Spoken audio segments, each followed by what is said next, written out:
Hello and welcome to another webinar presented by HTAi. Today's presentation is HTA in Childhood Diseases. This webinar will be exploring this topic, as well as engaging the audience on their interest in a possible new HTAi Interest Group focused on.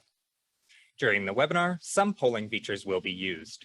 You can access these through a link that will be posted in the chat. Additionally, you can use this link to submit any questions you may have during the presentation. If you are joining us in the Zoom call, we ask you leave your mic muted and camera off until our speakers open up to a group conversation. I will now hand over to our host. We hope you enjoy today's webinar. Thank you so much, Bryce, for that introduction. I am presuming that people in the waiting room in the Zoom room will now be let in, and we hope that we have many of you watching on YouTube. Welcome. So if we go to the next slide, we are indeed today talking about HTA in childhood diseases, with the idea of whether we should be setting up an interest group within the multidisciplinary society, which is HTAi. We know that some of you watching may not be familiar with HTA. You may come from different backgrounds. So we thought we'd give you just a slight introduction into what we mean by this strange term of health technology assessment. Well, luckily, a couple of years ago, all the international groups working in HTA agreed on one definition. And that definition is that HTA is a multidisciplinary process that uses explicit methods to determine the value of using a health technology at different points in the life cycle.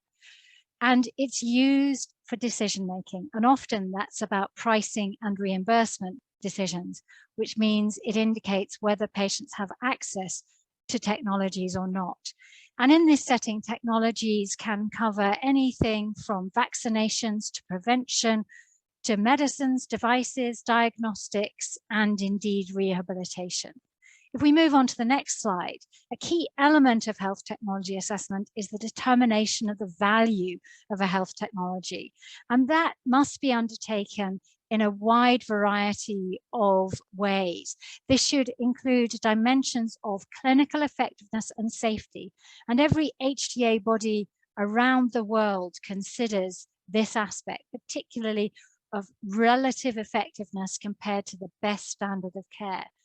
Some agencies look at other elements as well, such as costs and economic implications, particularly the so-called value for money of a new intervention, but not all agencies do that.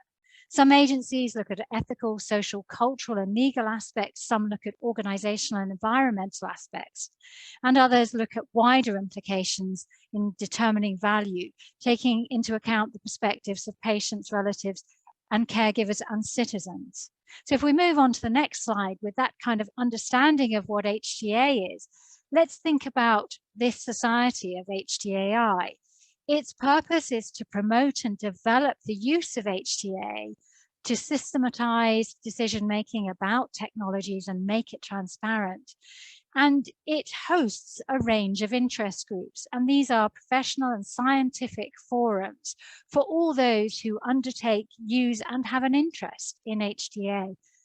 And these interest groups form a network to exchange information and collaborate on projects of mutual interest.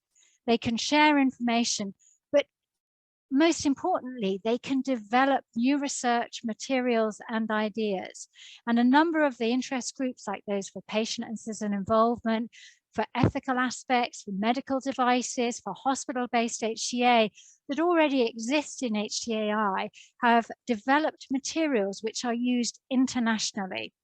So let's go on to our next slide. And it outlines why I had a thought, which was, do we need an interest group that is looking at HTA in childhood diseases? And this thought came to me as I was in the middle of a 3-year research project funded by the European Commission called Impact HTA, where we were looking at appraisal process for rare disease treatments. And within this, I identified that there were many issues related to childhood diseases, because we know that according to the European definition, there are over over 6,000 rare diseases, and about 70% of them have an onset purely in children. So there are many childhood onset rare diseases. But what I found looking at what agencies do in relation to rare diseases, none of them mention explicitly issues relating to childhood diseases.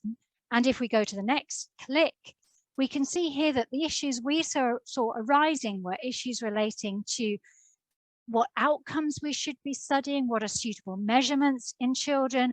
And by children, we may be thinking about babies, we may be thinking about toddlers, young children, and as adolescents. But there are also important ethical debates to be considered when we think about what is value and what is value for money in a childhood disease, which may be severely life-limiting. And also, in particular for childhood diseases, the caregiver burden can be incredibly substantial. So these were the issues I was coming across, which just didn't seem to be discussed in any HTA body. And if we go to the next slide, I started having conversations with a range of people about, is it just me? Are these issues common? Do other people think about these issues? And I found a range of people that had already thought deeply about the issues related to HTA and childhood diseases. So I'm delighted to have a panel now to present their reflections on this issue. So we have Dr. Avi Denberg, who is an oncologist, a pediatric oncologist in the Sick Kids Hospital in Toronto in Canada. We have Fleur Chandler, who's head of market access at Sanofi, but she wears two hats because she's also a caregiver for a child with Duchenne and chair of Project HERCULES, which is a multi-stakeholder initiative. We have Wendy Ungar, who's chair in economic evaluation and technology assessment, again at the Sick Kids here in Canada. And we have Brent Fraser, who is Vice President of Pharmaceutical Reviews at CADETH. So the first three will be giving presentations and Brent will be reflecting from an HTA body's perspective. We'll have a panel debate with them about the issues that are relevant to childhood diseases and a bit of debate about whether this is a rare disease issue or whether it relates to more prevalent diseases as well. And then there will be time halfway through the webinar to actually engage with us. And if we just go back to the previous slide just for a moment. Actually, we'll go on to the next slide. Sorry, I'm getting my slides confused. That's it. What we will be doing in the general discussion is thinking about what an interest group should be, what scope should it have, what are the most important topics it should cover, and how we should avoid duplication, making sure that we don't do what another initiative is undertaking. And if you'd like to join in that debate live, you can join us on the Zoom call, and you can see the meeting ID there, which is 970-566-24835. So jot that down and join us on the Zoom call, because if you're on the YouTube, you'll only be able to interact via Slido. And we will be coming at the end of the call, if I go on to the next click, to ask for volunteers. So bear that in mind as well. So let's now go on to the first presentation, and I'm going to invite Avi to take over the presentation. Thank you, Avi. Thanks so much, Karen. It's such a pleasure and a privilege to be here, to be part of this panel of illustrious co-panelists. Thank you so much for arranging this and inviting us into HTAi as well. This is an issue that I think everyone on the panel has thought deeply about. And so I hope by the end of this, we convince you that there are indeed unique sociobiological, clinical, evidentiary, and social values considerations that attend uniquely to children and that would warrant some concerted focus by HTAi. I don't know if I should start in typical Canadian fashion by apologizing for the preponderance of Canadians on this panel, but this is definitely internationally relevant. So we hope you share that feeling. Next slide, please. So my title there spoke to evidentiary considerations in pediatrics, and I kept that explicitly broad because I was asked to speak to the clinical parameters or clinical considerations in respect of HTA for children. But I really do think that so many of the issues that we're going to speak to over the course of this panel, whether it be Fleur and the patient perspective, Wendy economic perspective, and Brent from the perspective of an HTA organization, so many of those issues bleed into one another, cross boundaries, and are difficult to disentangle. And that's part of, I think, the complexity of HTA generally and of HTA in children in particular. And I'm hoping that we can seek to disentangle some of those and have good debate on them. I wanted to start this brief talk by framing this in the context of precision medicine, which is a broader, I think, paradigmatic shift in the way that medicine is practiced and studied, and in the way that technologies are developed, that provides a bit of a foundation for some of the unique considerations in children. So many of you will know that increasing scientific innovation in understanding the genetic and genomic causes of diseases has really revolutionized both how we characterize diseases and understand how to put them in different buckets, but also stimulated novel research and technology development in terms of how we treat them. And I think that's really challenged HTA in terms of thinking about how to understand evidence, how to generate evidence, and to understand what truly is value and for whom. And this sort of collides with or concatenates with a broader recognition in HTA over the past decade or so of the need to have broader perspectival representation of what value means across industry, patients, payers, clinical providers, ethicists, researchers, and so forth. Next slide, please. So there really has been already a lot of deep thought on this, and many on the webinar will be familiar with efforts to try to elaborate value frameworks that attend to precision medicine.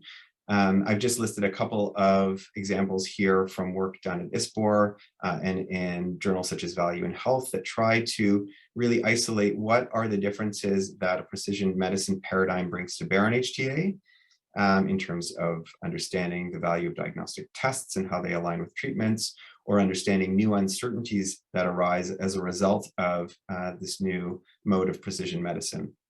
So there's definitely elegant work going on in this space. But I would argue that there is still a tremendous amount of uncertainty and increasing uncertainty that is a result of this revolution in medicine. Next slide, please. And one more click. That HTA bodies are grappling with and are trying to respond to. And I think that there are some really elegant examples internationally of the way that HTA bodies are doing this. And I've just put up 3 quick snapshots of this from a few different, I would say, really leading HTA bodies or consortia internationally. CADTH, the Canadian Agency for Drugs and Technologies in Health, NICE, the National Institute for Health and Care Excellence, and EU Net HTA, all of which have, I would say, striven to adapt their frameworks for how we do HTA and how we consider value in response to these evidentiary challenges brought both by precision medicine and also by a recognition of a need to consider some broader inputs than just clinical benefit or perhaps value for money. Next slide, please. So I think what I really want to hit home today, and what I imagine Fleur and Wendy and Brent will also speak to, is the layering on top of additional uncertainties that pediatrics brings to bear. And these revolve both at the level of the broader health system as well as specific to HTA itself. And I'll speak to some of these. So in respect of the health system generally, the political economy or market dynamics of the way that medicines are researched, developed, and regulated really has quite a significant bearing on access to drugs for children in a variety of health system contexts. Downstream of that, the indications that are given, the nature of the evidence on both safety and efficacy or effectiveness really impact upon whether or not drugs come to market and get approved for sale in countries. Which drugs actually make it to HTA bodies for review is something that I think bears scrutiny in respect of pediatric drugs and indications, because many of these are initiated by manufacturers and related to some of the market dynamic aspects above, and that I'll speak to a bit more. This tends to under-prioritize children. And then there are political environments, obviously, for payers in terms of how they adjudicate which drugs to fund, based both on HTA recommendations and broader political considerations. I think what we'll dig into in a lot of the rest of the session today is really some of the HTA-specific challenges, both around the generation of evidence, around economic evidence, and perhaps around some of the ethical dimensions of access. Next slide, please. So I was asked to speak in particular to challenges in the generation of pediatric clinical evidence. I am a physician, I treat children with cancer, and so I see day in and day out children with challenging diagnoses and who have need of access to oftentimes novel and expensive therapies to treat their diseases, and not infrequently run up against barriers in terms of accessing those technologies. And this is obviously of huge strain and anxiety for patients and families, and also for clinicians. And so one of the perspectives I hope to represent today really was that clinical one. And I think some of these challenges stem from some of the things I've hinted at in my prior slides. So firstly, in large part because of this precision medicine revolution, the way that we characterize and categorize diseases is changing, and this has real implications for drug indications. The nature of pediatric clinical trials has some inherent challenges to it or to them in terms of their design, the ability to actually recruit patients or participants for research, and the statistical methods that we use to analyze outcomes from such trials. As I hinted at, there are some broader pharmaceutical market dynamics that impact upon the development of pediatric medicines and how we regulate them. And then finally, there's some life course effects that need to be uniquely considered in pediatrics, given the timing of onset of many of these diseases. Next slide, please. So I've tried to hint in this pathway here, this attempt at something of a pharmaceutical value chain. What are some of the barriers in access to medicines for children, particularly innovative ones? And I would argue that it's, I think, a fair and broadly applicable statement that few innovative therapies for children and youth are being developed and approved for sale and funding consideration in most developed health systems. And I want to harken back to Karen's comment about rarity. Some of this relates to rarity, but not all of it. And I want to speak to what I like to call the ubiquity of rarity in pediatrics. So as Karen noted, about 70 or 75% of rare diseases start and occur almost exclusively in childhood. And in fact, despite the fact that they're rare, in combination, they're not so rare. So about 1 in 15 children develops a rare disease. So partly this is about challenges in research and generating robust evidence of a treatment's effectiveness and safety because of the rarity of the condition. This also relates to research ethic challenges, both in terms of how research ethics are conducted by research ethics boards and the need to coordinate those better for pediatric trials, but also to the acceptability of trials to patients and to families and to providers in terms of really sensitive discussions with pediatric patients and I'd say historical reticence to involve children in clinical trials. That's thankfully changing. As I've alluded to, there are few trials in part because when many of these products are developed by industry, there aren't the strongest market incentives to do so because of the rarity of disease or the challenges with doing some of these trials. And there's often limited earmarked public funding for such trials in pediatrics. I've mentioned the sort of concatenation or the overlapping of challenges in both precision medicine and pediatrics, and these are compounding these evidentiary challenges.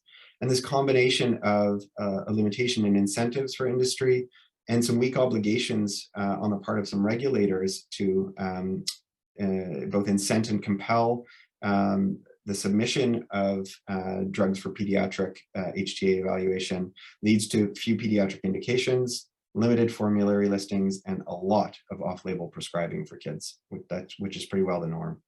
Next slide, please. So I alluded to precision therapies, and again, this is precision therapies in pediatrics, so we're talking now the rare of the rare.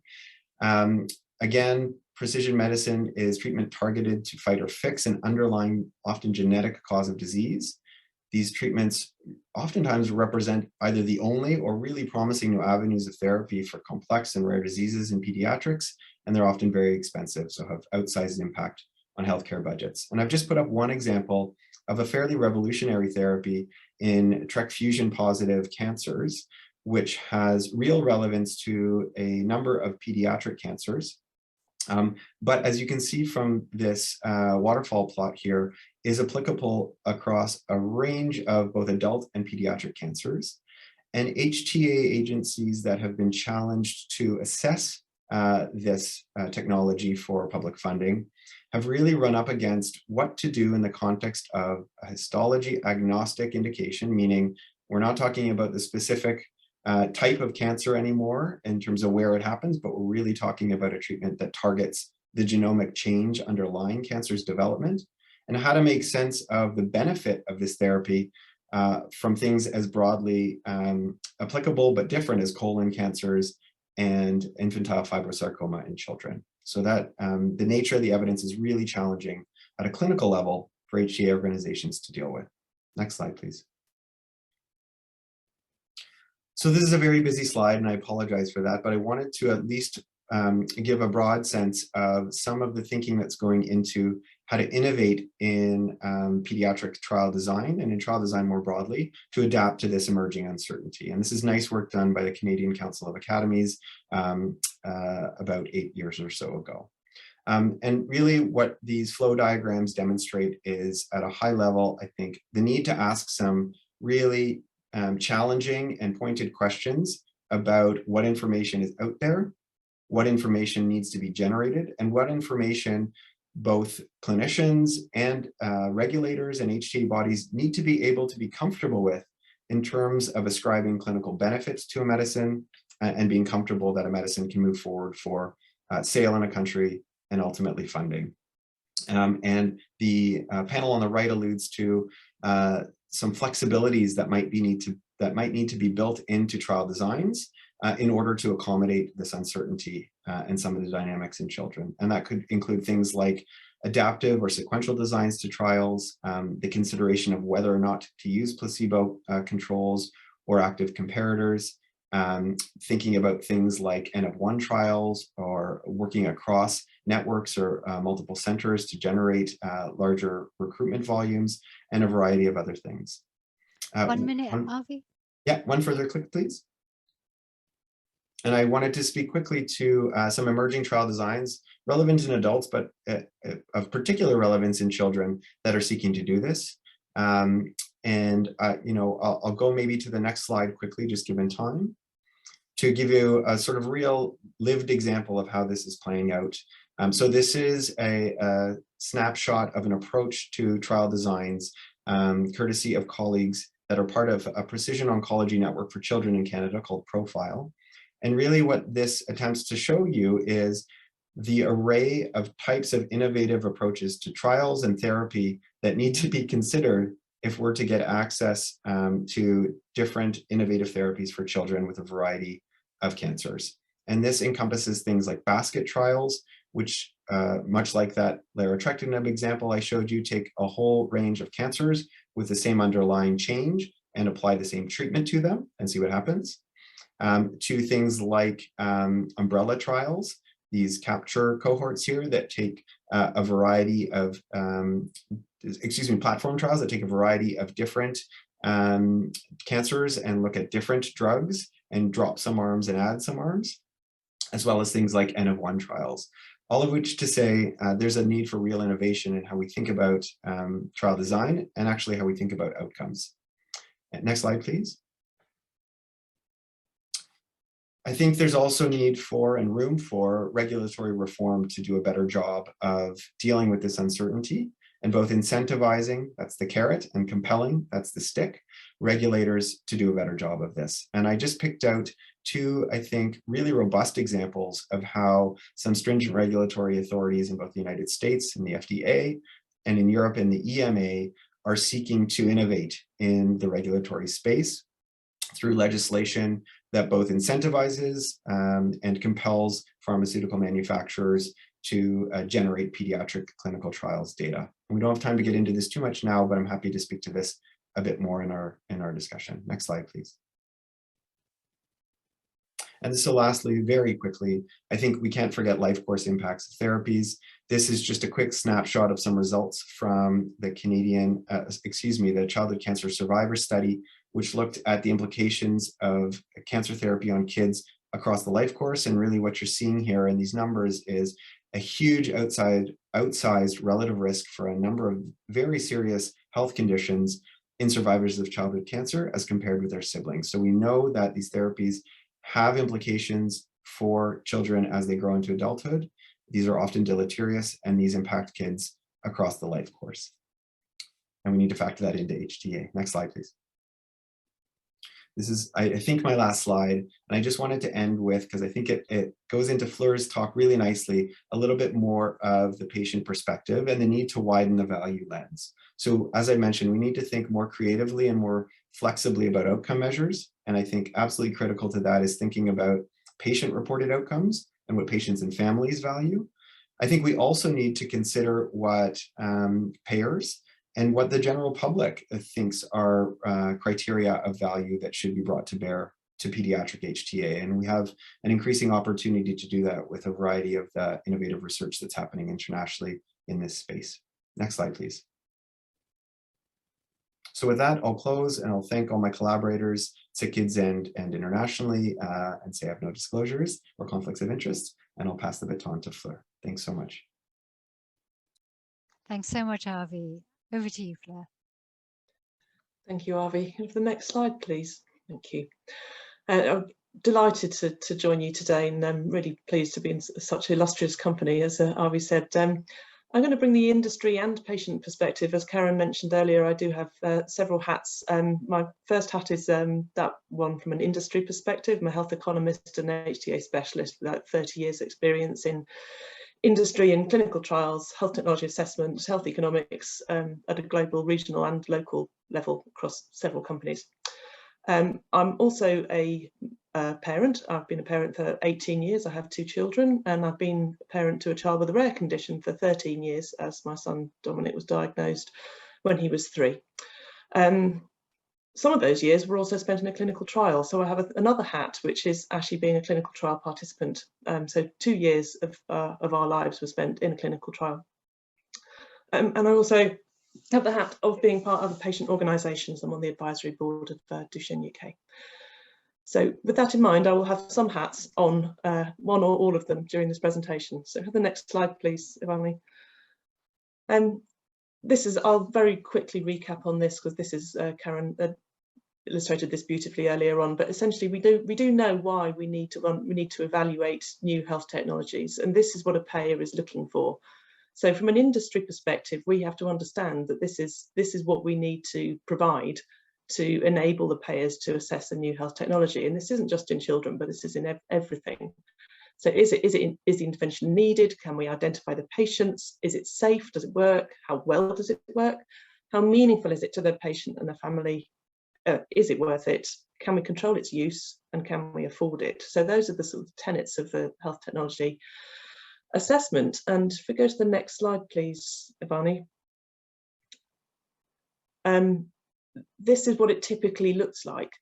So from an industry perspective, what we would be doing at sort of starting at phase 2 is looking to answer all of those questions, and it turns into an evidence package that looks a little bit like this. So I have systematic literature reviews which cover like the what's going on in that area and trying to identify what the issues are. And you have evidence synthesis, where you're pulling not just clinical trials together, but any real world evidence and all sorts of different things to make sure you've got a good evidence package. You're trying to denote the natural history of the disease, so you can see what a difference your intervention might make. You need to make sure you've got the right patient-reported outcomes in there, that they're actually relevant to the disease and to the patient, and that they can show a meaningful difference. Quality of life is key in the cost effectiveness markets, as the decision is made on a quality of length of life equation. That's all pulled together with an economic model, so a cost effectiveness model, and we need to understand the burden of illness so that we can build up the costs in the cost side of that model. All of this will cost per indication per asset, probably about £1 million. So it's not an insignificant investment in the HTA evidence generation piece. And what you're trying to do is articulate what's happening to the patient in a language that a payer might understand. And in a common adult disease, this is relatively straightforward. You can use the clinical trials, you can translate the data that's coming from that, and you can articulate what the costs are. In a pediatric disease, it is more challenging, and we'll come on to some of those challenges in a minute. And then in rare pediatric diseases, it's more challenging still. So we go to the next slide. I'm going to take my industry hat off, all the other hats off, and have my patient hat on firmly here. Patient resources are very scarce and they are really precious, and particularly in children and particularly in rare diseases. The time that is taken up by being a parent of a child with an illness is enormous, and you don't really have the time to fill in lots of questionnaires and attend visits and all of those things because you have so much going on. That also links into your energy levels. It's really difficult to keep your energy levels high and engage in research when you've got all this other stuff going on in the background. But you do know that you are a source of data and you are a source of knowledge. You probably know, sorry Avi, you probably know quite a bit more than the clinician in many cases as a parent. And you also have this hope that we really can't play fast and loose with patients and parents' hope, because if there is a trial that may actually generate some cure or in treatment, then that's something that you can't give false hope. And that means that patients have trust in industry and in clinicians, and all of this is bundled up in a huge amount of resilience in parents of children who are sick. So please bear this in mind as you're sort of moving forward with the evidence generation piece. Can I have the next slide, please? So Wendy will cover far more of this in far more detail, but I just wanted to sort of have a little sort of think about the challenges that you do see in childhood disease. And I think there is a scale. Somebody asked in one of the, I think it was a question when we were promoting the webinar about why aren't we focusing on rare diseases? And I think there was just a scale in terms of the challenges of evidence. So in all pediatric diseases, I think you're struggling with finding the right PRO and quality of life instruments. You have the direct influence of a carer as a proxy, and also that carer influence on patient performance. If you're asking a patient, a young child, to complete a task, there's a huge influence of the parent in that space. You need to understand the meaningful clinical endpoints, and I think there's often a lack of understanding of the impact of the disease in children, and I think that goes across the board in paediatric evidence generation. If you sort of start morphing into the progressive diseases where the child is getting progressively more sick, you have the underlying impact of the growth of the child with the deterioration from the disease at the same time. So you've got a moving baseline, which is very hard to articulate and capture. And then for those patients who sort of move into adulthood, the care setting changes, so the costs all change in terms of where the care is being delivered. You have the disability paradox, where people with a disability and children with disabilities may not see themselves as particularly disadvantaged, which is, great, but it doesn't help in terms of trying to articulate what the impact of the disease is. And progression markers are often unidentified or unmapped. As you get into the rare space, you've got very small heterogeneous populations who are overstretched. Registries are very sparse and data is hard to access. And then as you get into the sort of the fatal stage or the really progressive diseases, time is absolutely critical. And then you have these exhausted patient and carer groups who cannot keep giving into clinical trials. So all of that means that it's actually quite high risk for an industry hat back on. It's quite high risk to go and try to find this evidence. And the sort of limited funding and understanding of the need for specific investment in HTA evidence, because we're looking very much at the clinical side of things rather than the economic side of things. Go to the next slide, please. So just briefly, this Duchenne muscular dystrophy is a rare disease. It is pediatric onset, it is life limiting, it is progressive, and it is fatal. children such as my son will have no protein dystrophin, and diagnosed in childhood, nearly always boys. And children will become progressively more disabled, be paralysed by their teens, and don't usually live beyond their 20s. There's an estimated 30,000 patients worldwide. There's currently no cure, but there's quite a few things in development. Symptomatic treatment only, which is steroids, cardiac management, respiratory management, endocrine management, bone health, physical therapy, orthotics, surgery in some cases. But there is a pipeline of therapies coming through, which gives hope to the sort of the later generations. So if I go to the next slide, please. So I think you might be sort of wondering, like, how am I going to put all these hats back on again? And essentially, what I realised was that within a rare disease such as Duchenne muscular dystrophy, it's not possible for one company to create a whole evidence base that's required to get it through a health technology assessment. So, and also, we weren't really hearing that the patient voice was really being articulated by industry. So what we created from a patient organisation perspective was something called Project HERCULES. And what Project HERCULES is a global collaboration of industry. I think there's 10 pharmaceutical companies involved, clinicians most importantly, and academics and payers, and most importantly patient organisations.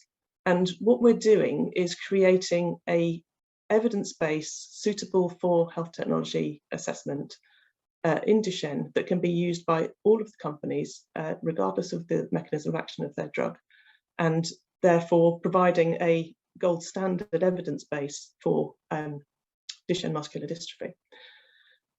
If we go to the next slide. This is my last slide, so Karen, you don't have to give me a nudge.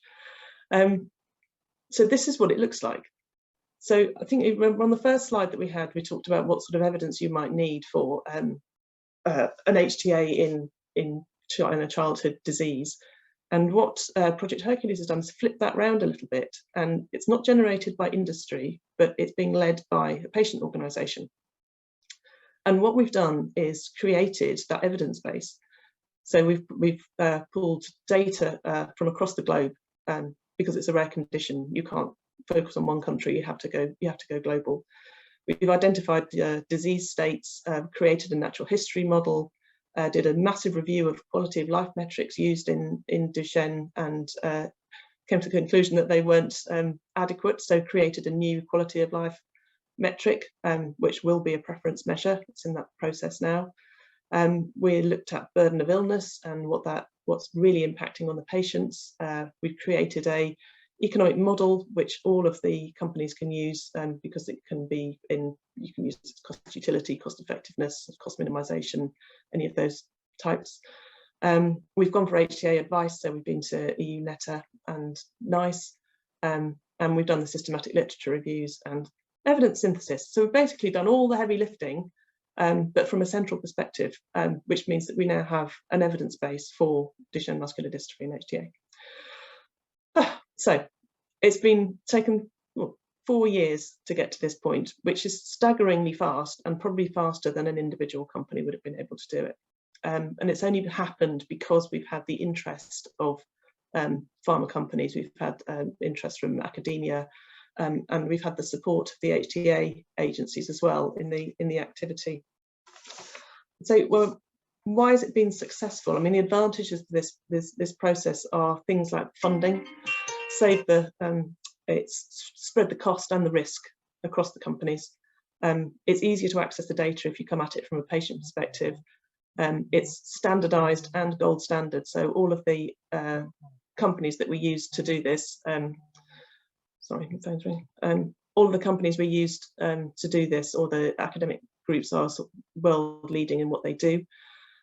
We've discovered new areas for research, so we're looking now at carer quality of life, and that will probably go across other diseases similar to Duchenne, not just specific to Duchenne, and looking at the burden on patients and families from a social perspective.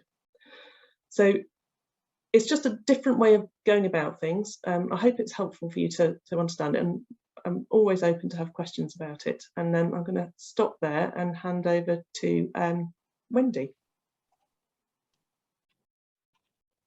Thanks so much, Flo. We're going to take those slides down and let Wendy share her screen. And I think you brought your hats together there to show the value of collaboration. And perhaps that's a model we can think about in the interest group, the multidisciplinary cross-company and creating efficiency. Over to you, Wendy. Thanks so much. As a real-time example of the range of values and preferences, I've decided to show my own slides and advance my own slides. So thanks very much. I'm going to focus very much on the narrow methodological challenges in conducting cost-effectiveness analysis. Of course, all of them apply to rare diseases, but one might consider what these issues are and then magnify them manyfold in the sphere of rare diseases. So of course, understanding as a primary principle the differences between child and adult health in terms of developmental vulnerability, dependency relationships between children and adult caregivers, a child's unique patterns of morbidity and mortality, and of course, their unique patterns of healthcare resource. It's already been said that children are not a single homogeneous group. They really consist of many different age groups. And currently, the guidelines that we have now across the globe, and this is just a very short list, for conducting economic evaluation are quite silent on these challenges when it comes to performing economic evaluation in children. So perhaps not explicitly focused on adults, but they really don't address our unique challenges.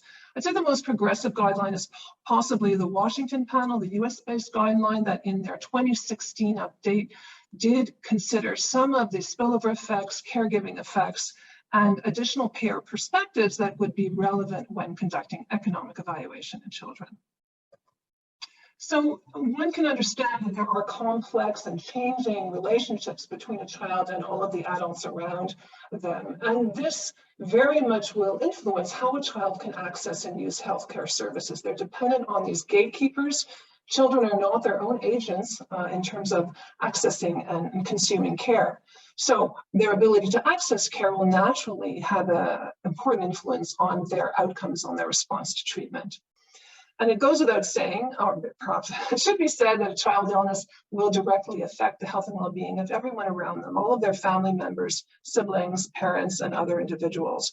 So when one considers that, you really can't ignore that aspect, that necessitates a family-level approach to measuring health costs and health consequences when doing an economic evaluation. When it comes to child health, there really are multiple settings for delivering care, for delivering services, not just physicians' offices and clinics and hospitals, but in fact, interventions are delivered in schools, at home, in the community, particularly around educational behavioral interventions. And what that means is that, in fact, the healthcare sector is not the only sector funding services and interventions aimed at improving child health. For interventions aimed at improving behavioral conditions, things like autism or learning disabilities like ADHD, you see services that are funded, financed by ministries of education, by community services, social services, child and youth services. All these other sectors are involved in considering interventions and trying to provide them to children and families. Of course, access to and use of services is also going to be influenced by the family configuration, geography, socioeconomic status, all of these demographic factors. And then when one considers the uniqueness of child health, one realizes that when health reforms are introduced or when funding decisions are made or policies are introduced, those policies will have disparate effects on children and on adults. So I want to just quickly go over very high level these specific implications for conducting health economics with regard to defining and selecting health outcomes, performing costing, measurement, excuse me, and analysis. So when we think about what outcomes to measure in an economic evaluation, we need to understand the interwoven nature of child health with the social determinants of health. It's inescapable that we need to consider all of these aspects: child's physical environment, their home, their immediate milieu, the biologic and genetic determinants, of course, and behavioral responses, unique behavioral responses that children will display. And as has been said, children undergo different changes during phases of maturation and development and growth, and all of these are also really important when we think about what are the right outcomes to measure in an economic evaluation. So we might start off with going to some of the more common measures. These are common measures that would be seen in a cost effectiveness analysis where we're measuring health benefit in terms of a natural measure. And these are ones you would see in adult economic evaluations. So things like physical symptoms and disease markers, laboratory markers as intermediate markers, pain, functional status.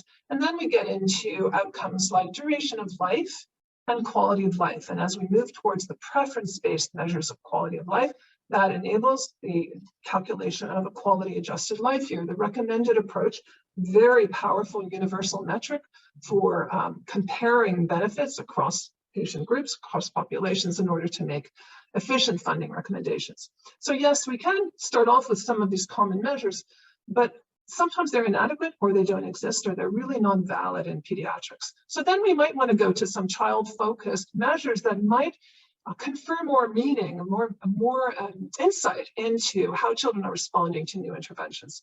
And that would include things like age group specific quality of life measures. Some of you may be familiar with the PedsQL.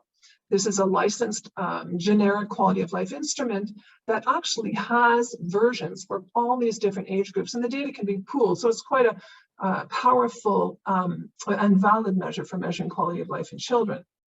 Things as simple as days lost from school, school performance, academic achievement, and in some jurisdictions, we actually have population level data on school performance, particularly where there's standardized testing.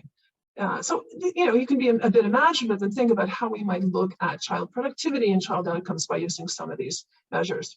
Ability to participate in physical activities, days lost from these activities, and even measures that we administer, global measures to providers and caregivers. So here, you know, just some of the challenges that are quite obvious, capturing the full spectrum of social and physiological impacts. We really need, in addition to administering the outcome measures, to understand that milieu, both in micro and macro environments in which the child resides. It is hard to measure any kind of quality of life or other measure of benefit or outcome in children who are preschoolers, very young children. Very difficult to do, but there are increasingly tools available to us. And again, taking developmental change and maturation into account. We've done this where we've, for chronic diseases over the life course, sampled patients from each stage of development or each age group, understanding that the patterns of resource use and response to treatment will differ for these different age groups. So you can actually construct different models, treat them all like a separate sub-model in order to look at this information and to analyze and synthesize it. With regard to costing, as I've mentioned, health is not the only sector where costs accrue when it comes to child health. Again, in my example of autism, it's diagnosed within the health sector, but all of the costs are really incurred outside of the health sector in terms of delivering early and behavioral interventions, and then over the lifetime, particularly in the adult years, for the most severely affected, providing residential services. So it's absolutely critical that we think outside the box, think outside the healthcare sector to include home, school, community, all these other environments where costs might occur. And of course, it's not just children's resource use that are the key cost item. There are tremendous productivity costs. These are time costs when parents are involved in caregiving for their child that occur, particularly for severe diseases. Parents are going to report missing days from work, or they may report working but at a reduced productivity level. For particularly severe diseases or diagnoses, parents will report, in fact, changing their work status. We can't ignore these caregiver effects when they're happening by taking a narrow healthcare system perspective. These have some social value, understanding what these costs are, and it should inform our policies at a population level. The other thing we tend to ignore, which I think we can do a better job of, is considering future child productivity costs, even for conditions that are not chronic, even for conditions that occur mainly within the child years that may have downstream consequences for a child's ability to, when they're an adult, participate in the workforce and be productive. So we want to be able to take a life course approach as much as we can. This is all kind of a bit of a wish list, because in the end, it really comes down to not only what data do we have available, but are the data valid? And this speaks very much to the kinds of issues that Abby described in trying to conduct clinical trials in children. the results not only may change, they will change as a function of payer perspective. So a societal payer perspective, where one considers all costs, regardless of payer, is always recommended in pediatric economic evaluation. I'm glad to say that the US Washington panel guidelines puts the societal payer perspective up front as part of the reference case analysis because of the significant spillover effects and costs that accrue to other sectors. We want to, at all times, try and achieve adequate long-term time horizons, preferably lifelong time horizons, as I described before. Any kind of economic evaluation is full of uncertainty. I'm not the first to say this today. And especially as you model over longer and longer periods, now you're facing issues like changing prices over time, changing patterns of resource use. So we tend to conduct all of our analyses probabilistically. We consider ranges for parameters as opposed to single values. And we try to incorporate that uncertainty as much as possible into the reference case analysis. We would also consider specific subgroups who may be affected differently or whom we expect to respond differently to treatment to try and isolate some of those uncertain variables. Measurement, talked already quite a bit about the lack of valid and reliable instruments. Although I'm happy to say when it comes to measuring quality of life in children, there are some new valid measures that are coming onto the horizon, and as Fleur mentioned, with the HERCULES project as well. So the Health Utilities Index, the HUI, has been around for quite a long time. And now we also have, as a preference-based measure to examine utility for health states, we have the CHU9D, Child Health Utility 9 Dimensions, developed by Catherine Stevens from Sheffield a few years ago, and the HERCULES group that has extended the EQ5D to the EQ5DY. So there are a growing number of measures out there, which is good news. But still, for very young children, what do? We turn to parent proxies. You know, it's okay to use parents as proxy reporters for cost. After all, they're the gatekeepers of their child's care. They know what they're spending. They know what the visits are to the child. However, using a parent proxy for an outcome measure is not a good idea because they really are, it is somewhat subjective. We talked about the spillover effects as well. Finally, in analysis, it's all about building robust decision models and that art of trying to balance uncertainty with the validity of the sources of your data.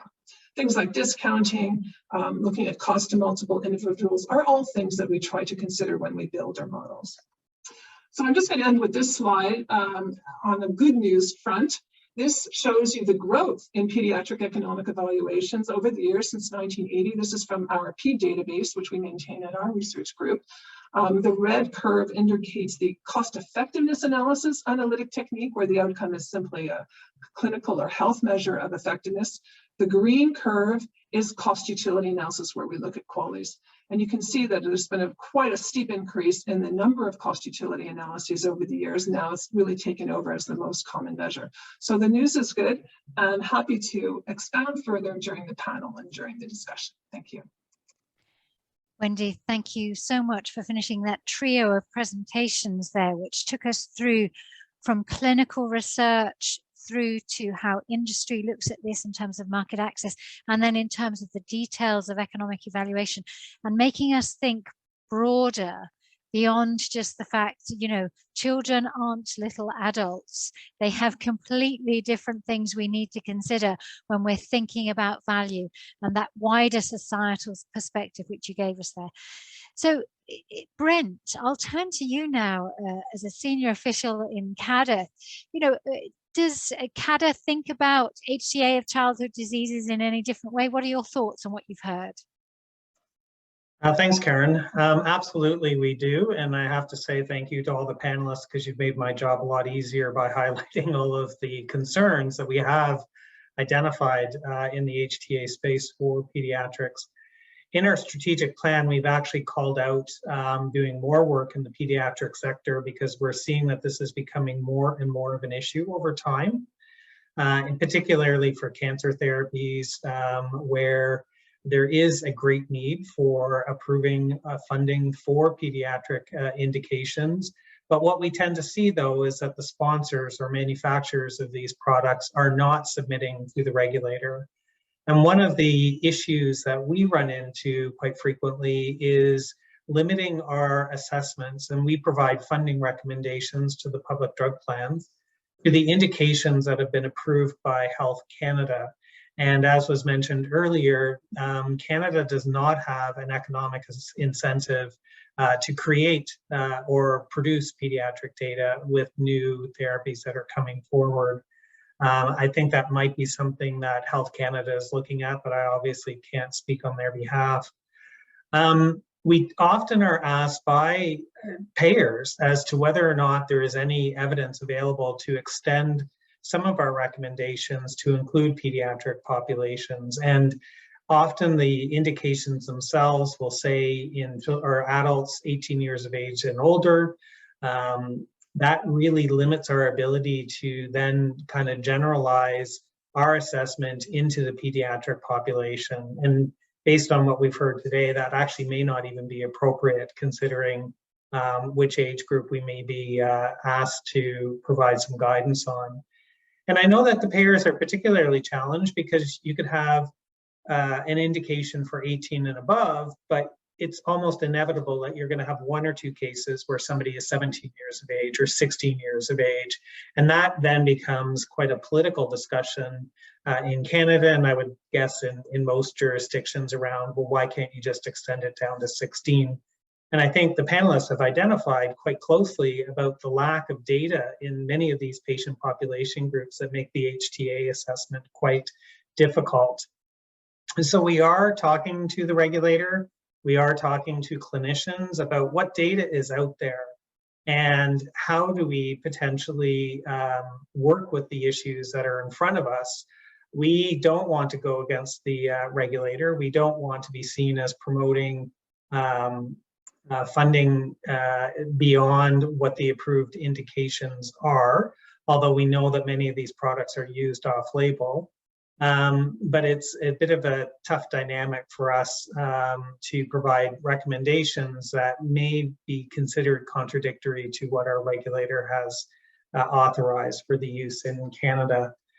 So that's one of our key challenges right there. I think Avi has mentioned a lot about the evidence, as well as Fleur, and particularly the gaps that we see when we're looking at our reviews.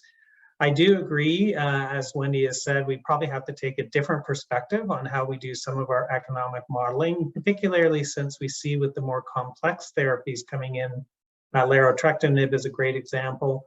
The issues go well beyond just the drug plans, who are our primary customers, and we need to factor in what the impacts are across the entire system.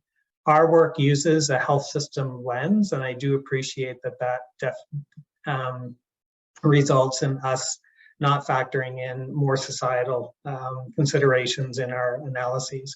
However, I would also say, and I think Wendy alluded to this as well, the validity of the data that we have, and because we are open to including other impacts in our economic models, but what we tend to see is that the data is often quite weak, and it's difficult for our economics team to substantiate the impact of that information on the economic models. And so it's a bit of a push and pull type situation that we have to deal with. We realize it's not ideal, but we also need better data. And I was really intrigued by Fleur's presentation on the HERCULES work, and where a patient group has gone to try to collect all of that information. And I thought that was quite incredible.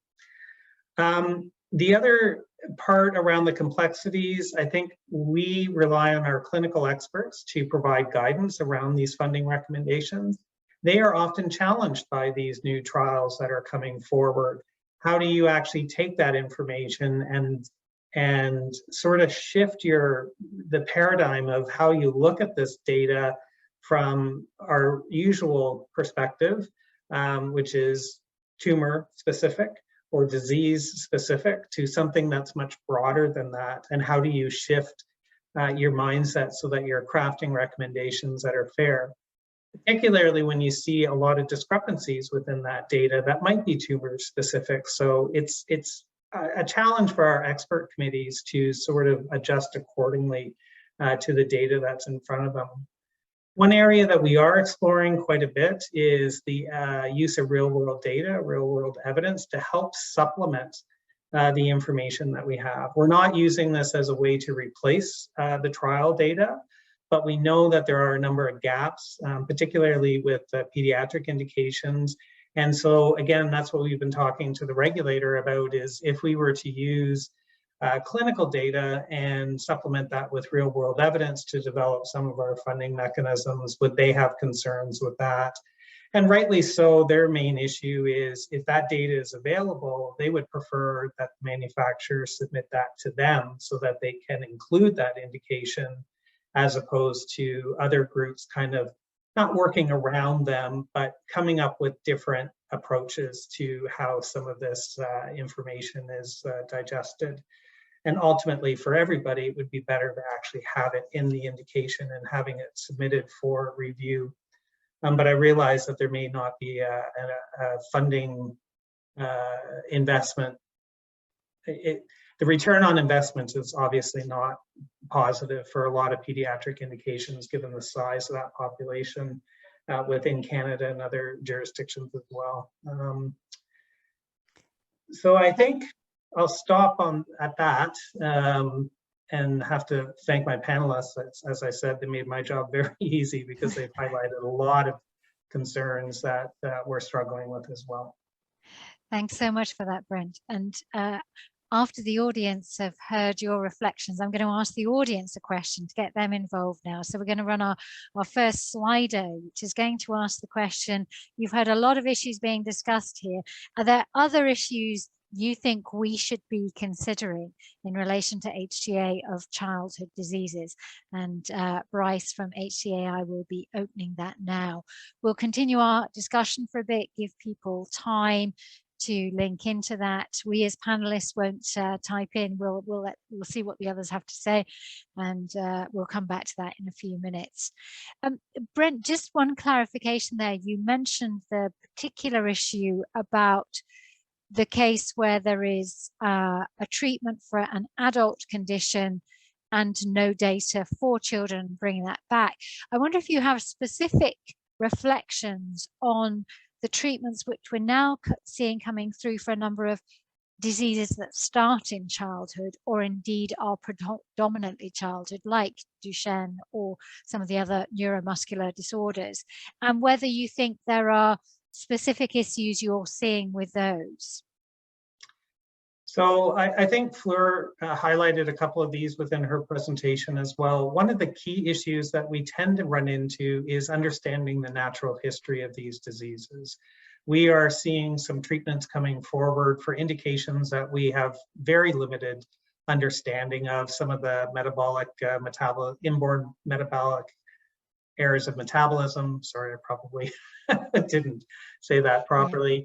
But there's obviously very limited experts in this area. And what we tend to do is work with our partner organization, INES, which is based in Quebec, to share expertise because we don't both want to be going after the same clinical experts and trying to be respectful of their time.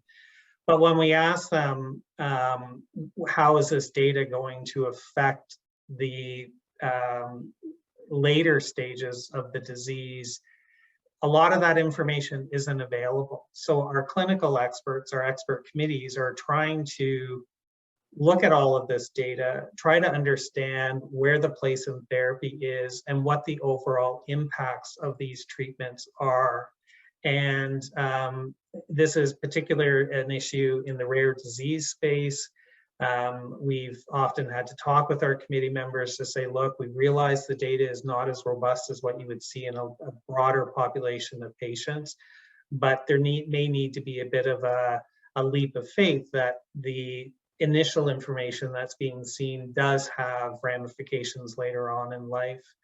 And so that just adds another dynamic to a lot of the discussion at the table, is to try to understand, and our clinical experts may not fully appreciate what all the implications are of a particular disease, because there are only a number of patients that could be only 1 or 2 patients in Canada, as an example.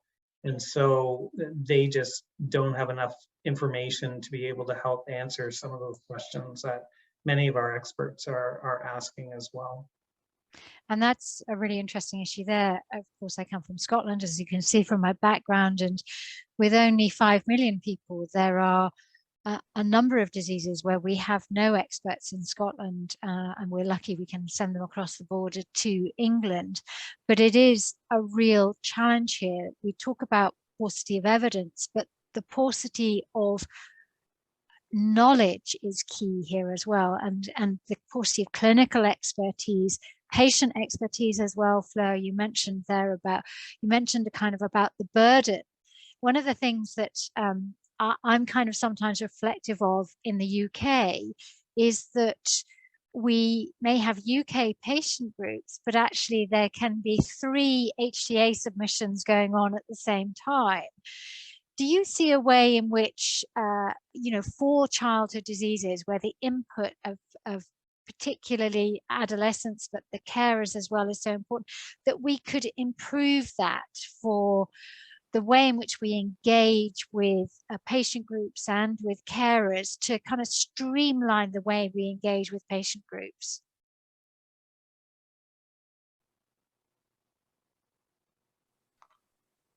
Is that a question for me, Karen? Well, it's all about collaboration, I think, and actually we've touched on it already around the fact that the impact of the diseases may be similar in different diseases. So I think you really have to, in rare diseases, there's so few clinicians, patients, you really have to try to categorize them, I think, to some extent. I think that would probably help. So rather than talking about rare diseases as a whole, as you mentioned, there's 6,000 of them. That's quite frightening, I would imagine, to a payer. Actually, of those 6,000, how many of them are really impacting on the patient and the family in a very significant way? And I think also potentially, and I would say this, but I think it's true, that the progressive diseases could be sort of pulled together, because the impact on a family like mine, for example, is probably very similar to the impact on a family with Batten or with SMA or any other sort of progressive disabling condition. In terms of the impact, the quality of life on the family, there's a whether it's like the chronic sorrow of living with this, or whether it's the practical nature of having to well, the parents having to give up their job, for example, as Wendy's mentioned, or the impact on the social services, they're probably very similar. So I do think that there is like room to work with maybe the sort of umbrella organisations here, not just the specific patient organisations. So things like hospice groups, like Together for Short Lives, for example, who have an umbrella approach. That might be something that we could really look at. But I think collaboration is the key. Otherwise, you won't. The individual groups are just too small. I think that's really interesting, Fleur, that the kind of need for collaboration comes through. And you picked up on something that Wendy said there. Wendy, you stressed the need for a family level approach. And that was kind of one of my recognitions, and it came through at the HTAi annual conference last year, that we need to go beyond thinking about patient and carers to families. Are there methodologies being developed to help us understand family impacts that could be considered in HTA? This is a very exciting area of research for health economists right now, to understand how to model those family impacts. Several of my grad students, actually PhD and master students, are looking at these questions. You simply can't isolate the child as the only patient and completely disregard all of these other impacts, because not only are they substantial economically in terms of workforce implications, but they have health impacts on parents and caregivers that we really can't ignore. And I think in part they've been ignored in textbooks and guidelines, because those guidelines are very much emanating from welfare economics, which really focuses on the individual preferences, individuals as taxpayers, and individuals as responding to treatment. So there is some really, I think, cool methodological research about integrating both costs and qualities and utilities of multiple family members and looking at impacts in that way. Lots of publications are now coming through and some systematic reviews. And in the absence of guidelines, researchers have just really tried and gone on to do their own thing. So we are looking at that, and many researchers all over the world have been interested in this idea of spillover effects and how to study it better.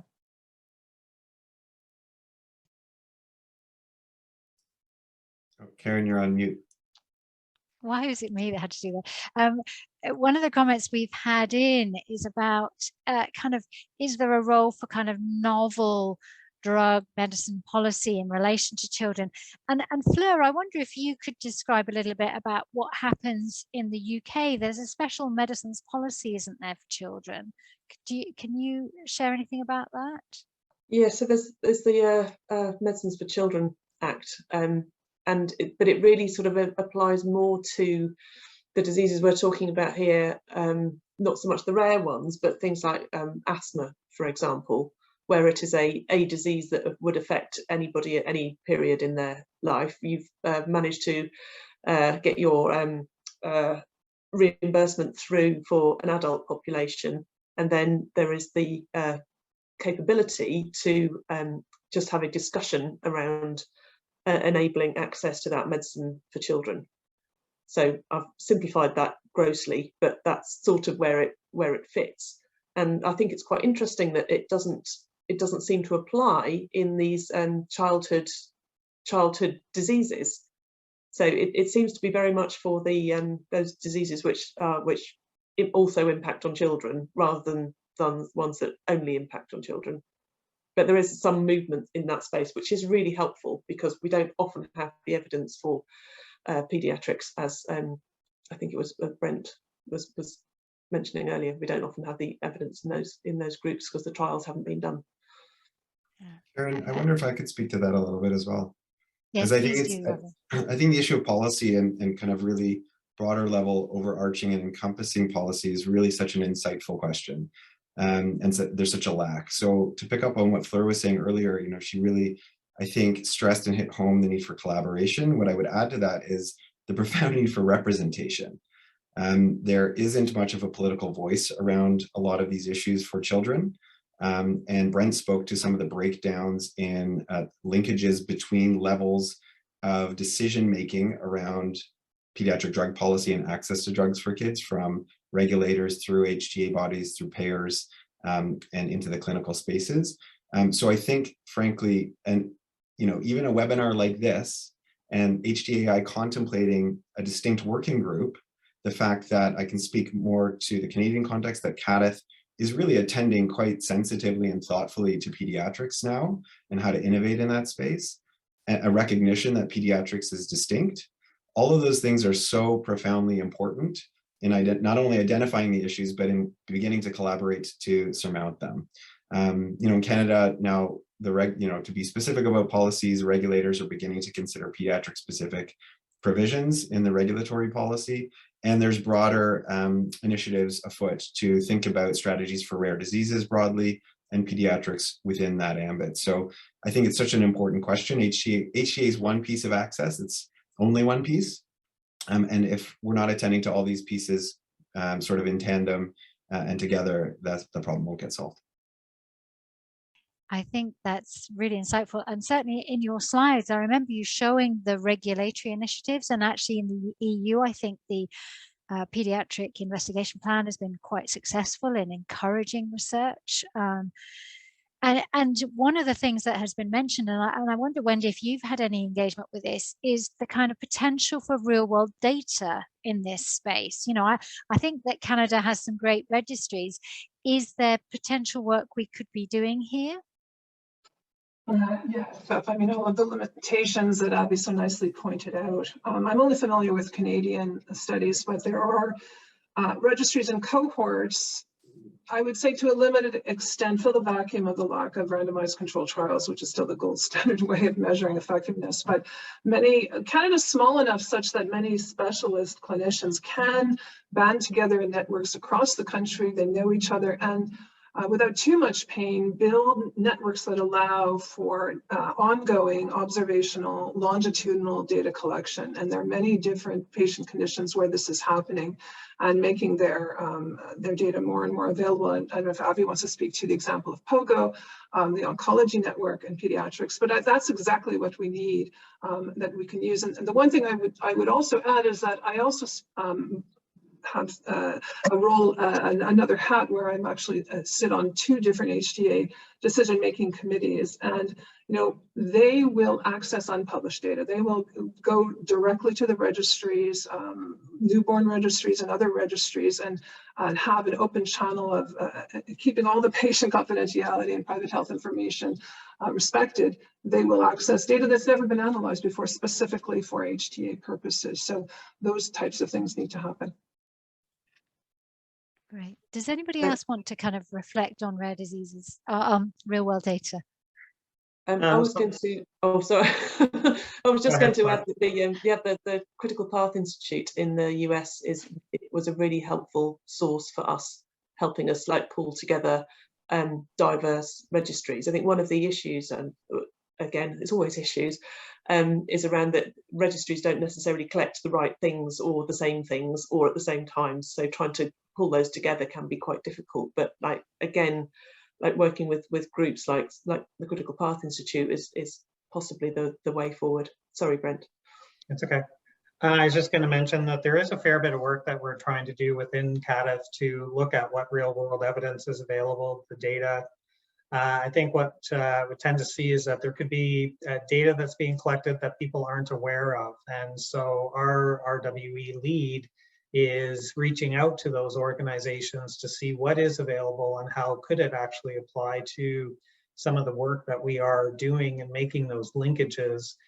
So it is a very active space that we're involved with, and looking at how do you do things nationally in Canada to collect this information to support some of the uncertainty that we see within the data at this point.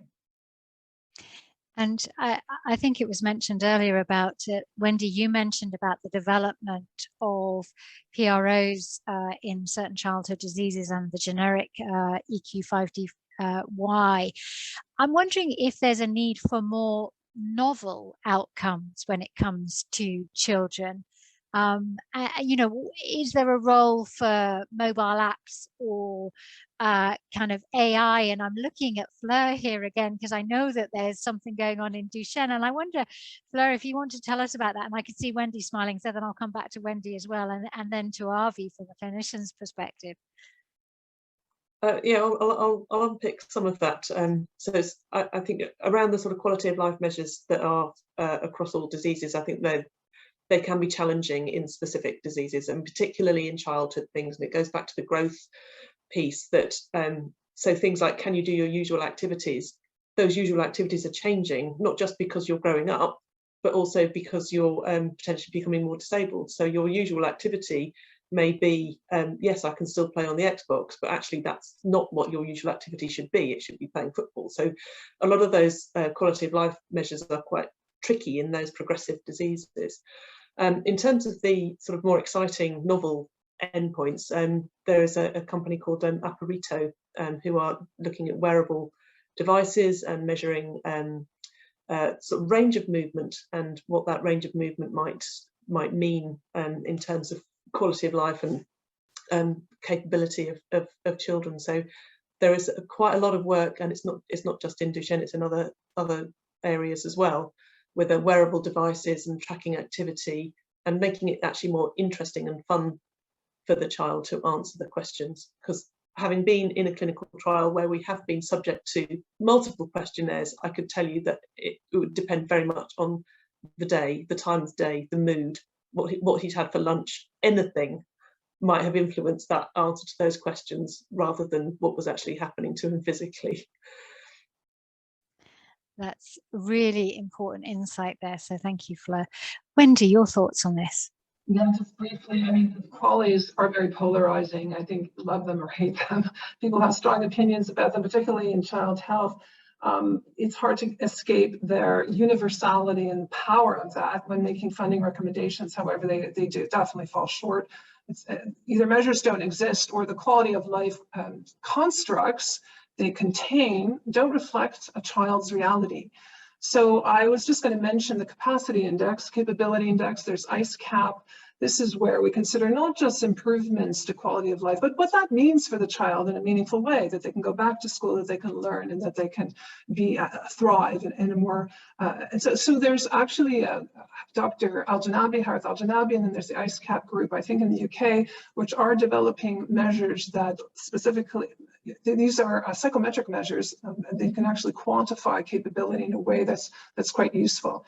The other thing I would just add is that, you know, at least with the HTA committees I am involved with when it comes to child health, to some degree we downplay the ICER results when we think about value in all of these other ways, preferences of patients, preferences of families, its qualitative findings, engaging directly with families. And the funding recommenders who sit around this committee consider all this other evidence and put less weight really on an ICER that's fed by tools or data that's insufficient for the task. So I think de-emphasizing and putting more weight on other measures that are relevant for families is part of the HTA process.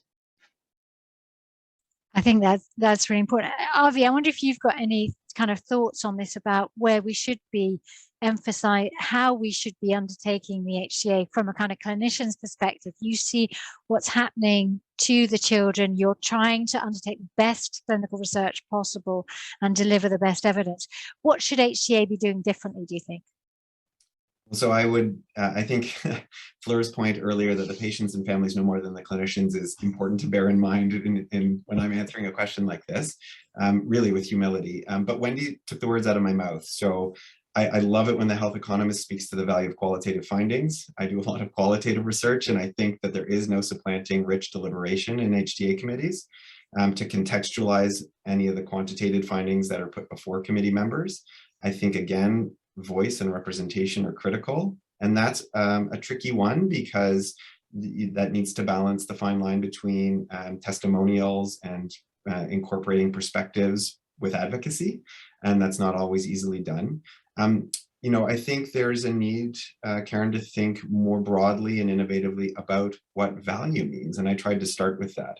And that might mean thinking through ways to reconceptualize value for pediatric populations. And that doesn't mean to have totally separate streams of HTA frameworks or decision-making for kids, but it might mean modules or components of HTA frameworks that are child-tailored, that incorporate both patient and family and public values around what's important about childhood and child health, and to prime decision makers in HTA committees to those important considerations when deliberating.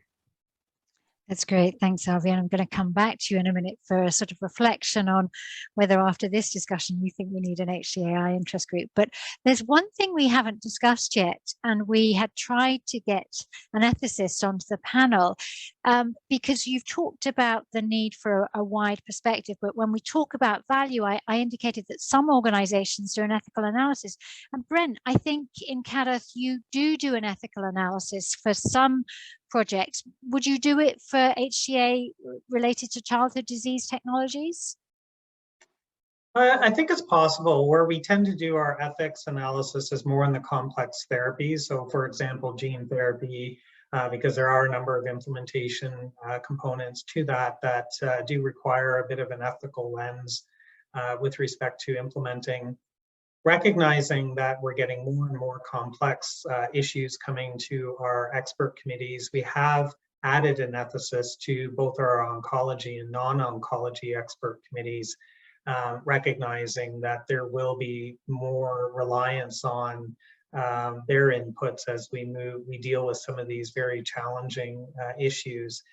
I think we're still learning around what information is they can bring to the table and promote that discussion as we are deliberating on a particular drug funding request. So that I can see becoming more and more important as we introduce these topics to our expert committees, and definitely see a lot of value with having an ethicist in our deliberations. And Karen, maybe I can add, these are all and always inherently ethical decisions, right? This is not as though some technologies have some ethical dimensions and other ones don't. These are sort of riven through with ethical issues from the get-go. Qualities are an ethical measure. All of these are about resource allocation in health systems. And so I think the value of trained and thoughtful ethical thinking around any of these technologies, and it's especially pitched in pediatrics and in rare or complex diseases or technologies, is really valuable. And certainly within HTAi, I've heightened my interest in ethical input through the HTAi Ethics Group, which has a number of great members from Canada, but particularly from Scandinavia, very strong ethical input in those countries. And why I'm intrigued by this is, in my own research, as I said, there was very little explicitly stated about differences in the decision making in relation to diseases that affect children, particularly rare life-limiting diseases. But in individual interviews with people, they would say quite clearly, that some diseases actually touch them emotionally. These are challenging to have to assess and to make a decision on when there is a paucity of data, but that also inherently they had an inborn flexibility to their decision making, which wasn't explicit. And it's actually quite interesting. There are a number of ethical dimensions around that, and whether we could tease those out would be interesting. I think we've had a great discussion, and we know that people have been watching in. And Avi, I wonder if you have any final reflections for me, as should I kind of begin to put together a proposal for HTAi for an interest group in this field? Do you think it's worthwhile, and what might it focus on? What are your thoughts? So again, this is going to be that fine line between honest testimony and advocacy. I have a clear bias here. I think, the panelists on this have really eloquently demonstrated that there are really unique issues that need to be dedicatedly attended to in pediatrics that transit across ethics and across real world evidence, but have some distinguishing characteristics and need for specific focus. If I can try to sum up what was a really rich discussion, I would say I've heard sort of three main things that are particularly compelling about pediatric HTA that need a distinct interest group. And they are, I think we heard really strongly for the need for new approaches, both to pediatric HTA in terms of how it adjudicates value, and maybe even more specifically, how to generate the evidence, both clinical and economic and patient level, for how to support those value determinations. I think Fleur really sold us on the critical need for collaboration in these spaces where the diseases are rare, the social values are pitched, and that means collaboration across countries, across disciplines, and across stakeholder groups. And what I think was so magnificent about Fleur's discussion of the HERCULES project is it managed to build those bridges across all the stakeholder groups involved, and that's really rare. And then I think the last thing is a need for an explicit ideational focus on kids, and the corollary political voice that comes with that.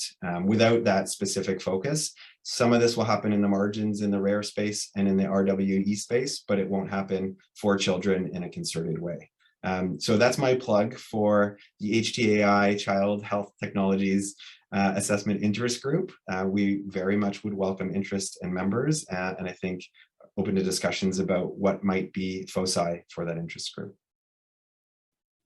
Thank you very much. I think that's a great way to stop. And I'm going to ask Bryce if on the Slido he can put my email address in, k.facey@btinternet.com. If your enthusiasm has been sparked by today's conversation and you'd like to join in this interest group, do contact us now, because we'll be putting in a proposal to HTAi. So be with us from the scoping phase and help us direct the way in which we move this collaboration. So I'd like to thank all my presenters and discussant, Brent, for being here. Thank you everyone so much for your input.